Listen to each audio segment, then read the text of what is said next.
Hey, everybody. It's me. All right. So, this is part two of houselessness as it exists in California.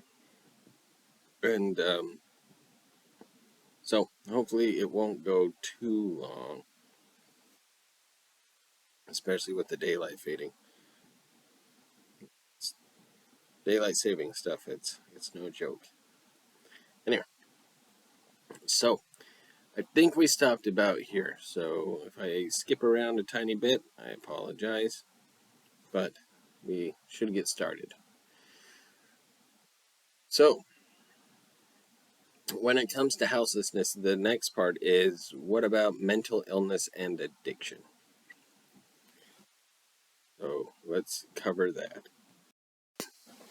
So, advocates for houseless people are leery of casting too much blame for the state's crisis on mental health and substance abuse issues.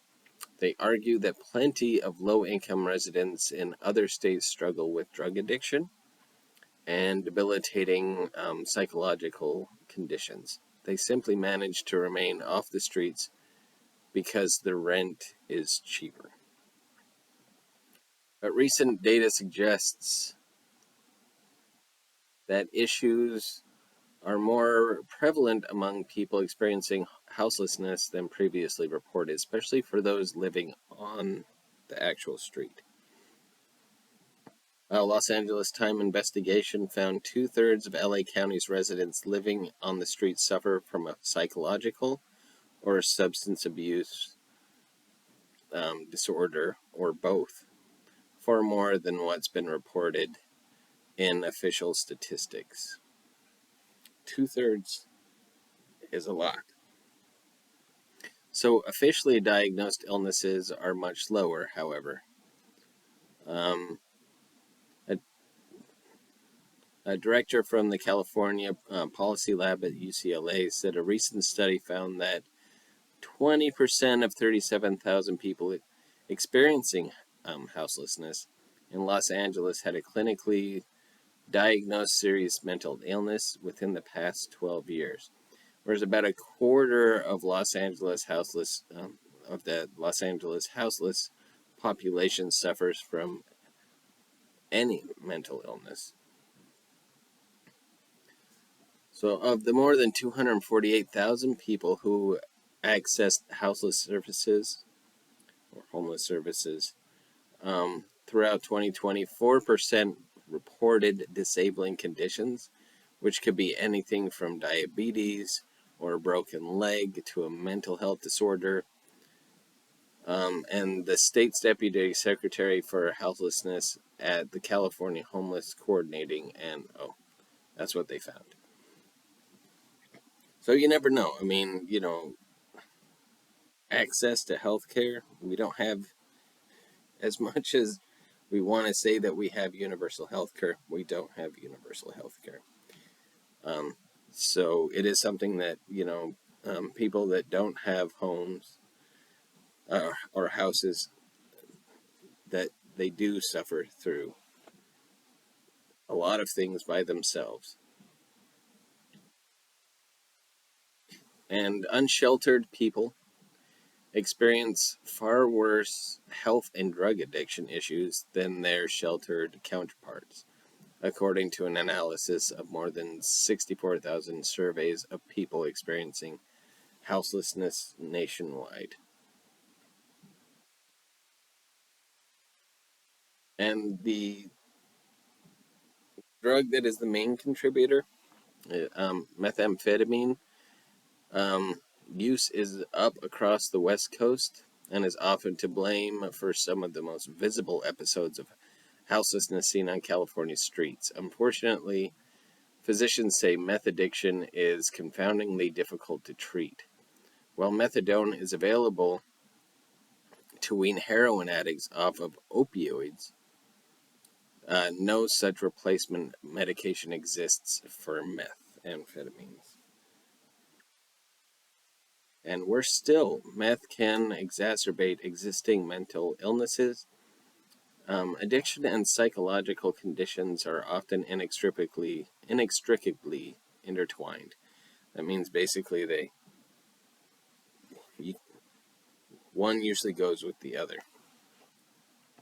and present a complex case for outreach workers or more often law enforcement to confront. A disconcerting number of California boarding care facilities, which have traditionally housed low-income patients with schizophrenia and other severe conditions, have shuttered in recent years. That's disappointing to hear. Many have also blamed California's conservatorship laws for making it too difficult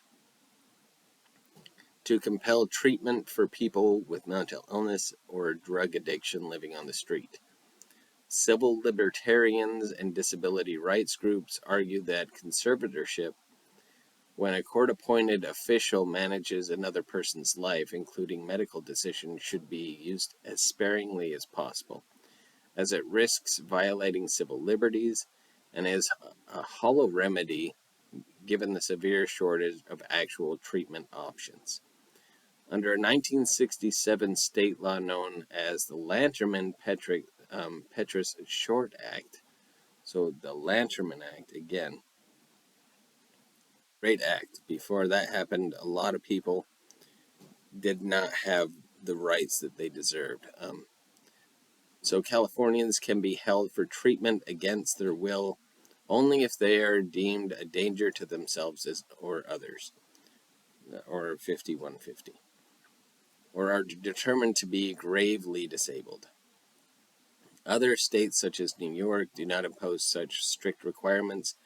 Candidates in California's recall election pushed to loosen these restrictions, but were ultimately unsuccessful. So, conservatorship basically means that somebody else can make decisions for someone else, and sometimes it is needed. Sometimes it is helpful. Other times people use it for SSI funding to have control over somebody's money. And it happens more often than you would hope.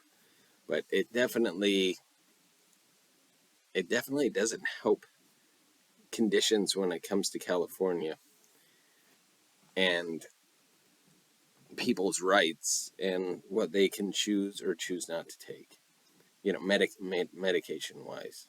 But, you know, things get better, and luckily the Lanterman Act gives people their rights back. I know there was a big thing with Britney Spears where her parents had her conserved, but eventually it got overturned. And there was a big push for that. So really, each person owning their own rights is an important thing that Californians need, but sometimes conservatorship is also needed, but not in to the extent that it used to be before there was the Lanterman Act. So finally, there is the eternal question of cause and effect when it comes to substance abuse. The severe stresses people face when they lose shelter and are forced to live exposed on the streets can also wreak havoc on their mental health and lead to substance abuse.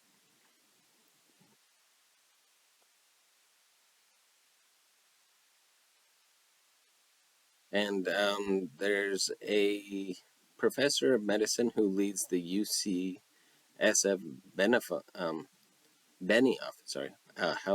homelessness. I have to say it that time. Homelessness and Housing Initiative says there's little evidence of correlation between mental health and homelessness. But once people are living on the street, they're much more likely to turn to drugs or alcohol. Okay, so what are some other factors that cause houselessness? So, survivors of domestic violence are among those at high risk of houselessness. One study found that women reporting an episode of domestic violence were 4 times more likely to suffer housing instability than other women. The formerly incarcerated, or people that were in prison, ineligible for many public housing programs, are frequently a target of discrimination in the rental housing market. Often take refuge in emergency shelters around the street. While comprehensive California data is lacking, one study by a criminal justice reform advocacy group found that people who have been in jail or prison are 10 times more likely to experience houselessness than the general public. So there you go. You have veterans and you have people that are getting out of prison and just trying to, you know, get back on their feet and really kind of move, become as productive as they can. And it's because of the biases of some, it keeps people from being able to do that. So youth aging out of the foster care system likely constitute a significant share of more than the 11,000 houseless young adults in California. One study found that 30% of former foster care children in the Midwest were houseless at least once before age 24, lacking family support networks and often victims of childhood traumas. About 25% of California's foster youth transitioning into adulthood live in precarious housing situations.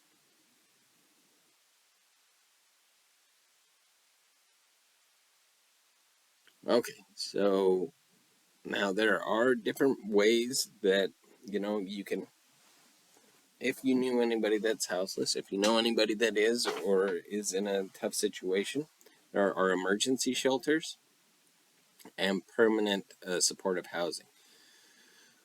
In California, it has a patchwork of government provided housing for people experiencing houselessness. While the nomenclature varies from city to city, the two most prevalent of important categories of housing are emergency shelters and supportive housing.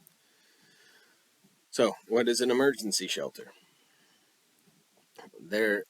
These are any facilities that provide temporary shelter for people experiencing houselessness. At their most basic, they are barracks, barrack-like, kind of like you would see in like World War I, World War II sort of situation. Barrack-like arrangement of cots and provide a bed and a meal. Typically, they are operated by publicly funded nonprofit and religious organizations. Many shelters bar residents from staying with partners or pets and are often viewed by houseless people as dangerous and dirty. I mean, compared to sleeping on the streets. And a KPCC investigation of Los Angeles area shelters last year found reports of rats, bedbugs, foul odors, and harassment rampant. It just means a lot of that's going on at several shelters.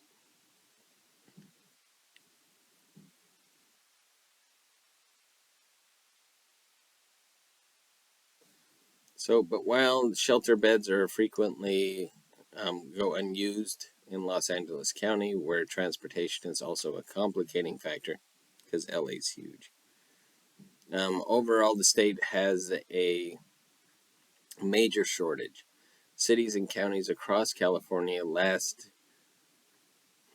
oh, sorry, uh, cities, my apologies, cities and states. Cities and counties across California reported last year little more than 53,000 beds in either an emergency shelter or transitional housing, um, or fewer than one bed for every three people. In some areas, the ratio is as high as 5 people per bed. Now, county has at least one full bed per person. In San Francisco and LA, they have tried to renovate emergency shelters, equipping them with health and social service providers who can help guide residents in more stable housing outcomes. According to city officials, More than 50% of the short-term residents of San Francisco's navigation centers, which are tailored to high-needs clients, are ultimately placed in housing. Emergency shelters are generally much cheaper to build than permanent supportive housing, but new projects often run into stringent community opposition. Well, people don't like living next to emergency shelters. But if we did a lot more than like the Lanterman Act did, where you kind of take people and help them with housing, help them get on their feet, it, people would be more comfortable with that. It's a sad situation, everybody.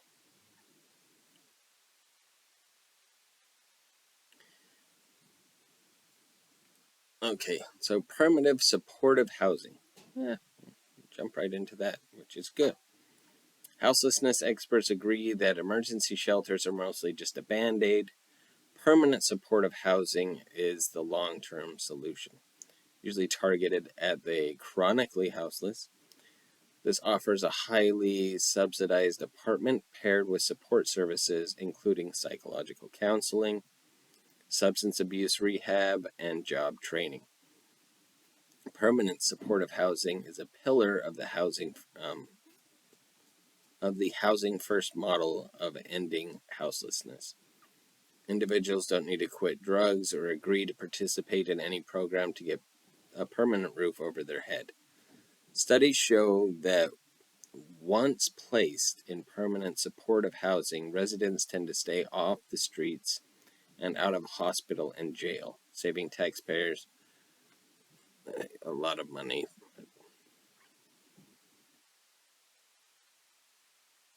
So, that is a good thing. It does cost.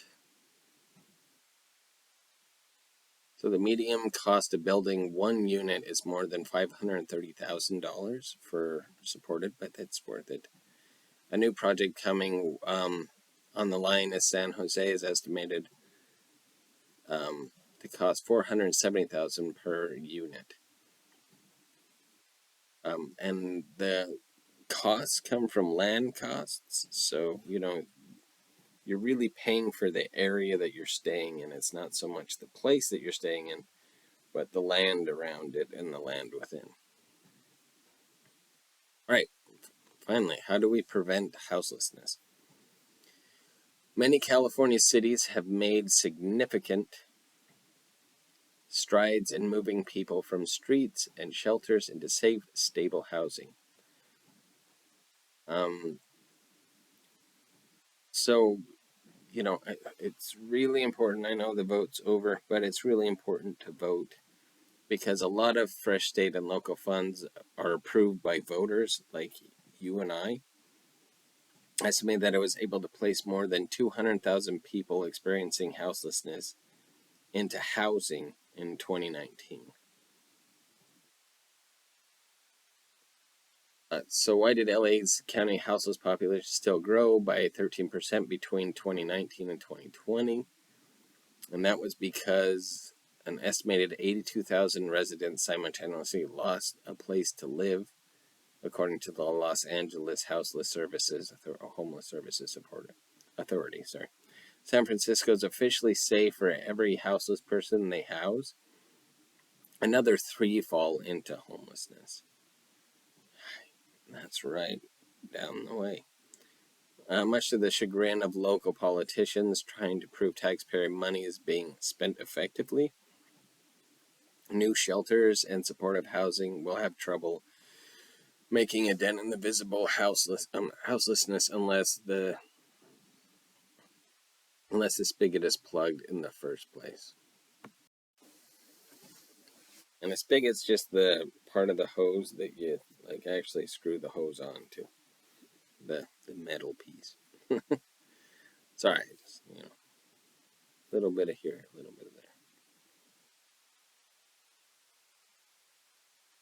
So let's see. Law enforcement is restricted The state is doing what they can when it comes to houselessness, but there's still a lot of work to be done. Like I said, law enforcement can't really do a whole lot when it comes to houselessness. So, what we can do is vote, donate, and just be generally kind to people. When you see somebody, it doesn't mean you have to give people money, it doesn't mean you have to do anything, but just be kind and give somebody a smile and hope that they get into a better situation than they're already in. That's what we can do. So, this has been part 2 of what we can do for the California houselessness crisis. And it's not just California. I mean, we're a huge state, but it's happening in Utah. It's happening in other places, So be kind to each other, care about each other. I don't want you to have to think about what you would do if you were in that situation, because I hope all of you stay fine. But, we have to take care of people the way we would take care of ourselves. So anyway, next class will be a lot more lighthearted, but I do think this was important for y'all to hear. And please let me know if you have any questions, comments, concerns, suggestions, and yeah, we'll go from there. Anyway, have a great rest of your day, everybody. Bye.